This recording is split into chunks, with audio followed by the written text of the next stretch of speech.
Good morning, my dear SBMs. Our Green Meadows project second phase కూడా మనకి development start అయిపోయింది. Drainage వరకు complete చేసేసుకొని ఇప్పుడు రోడ్డుకు సంబంధించినటువంటి కర్బింగ్స్తోను రిటర్నింగ్ వాళ్ళు వర్క్ స్టార్ట్ అయిపోయింది. సో ఈ ప్రాజెక్ట్లో మనకి చాలా వరకు ప్లాట్స్ అవైలబిలిటీ ఉన్నాయి.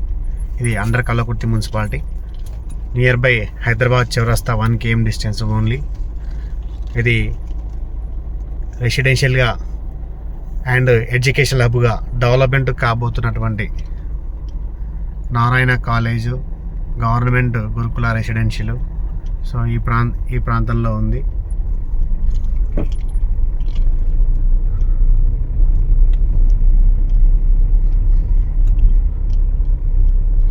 Under municipality project extraordinary developments తోటి మనం ఇవ్వబోతున్న ప్రాజెక్ట్ ఇది.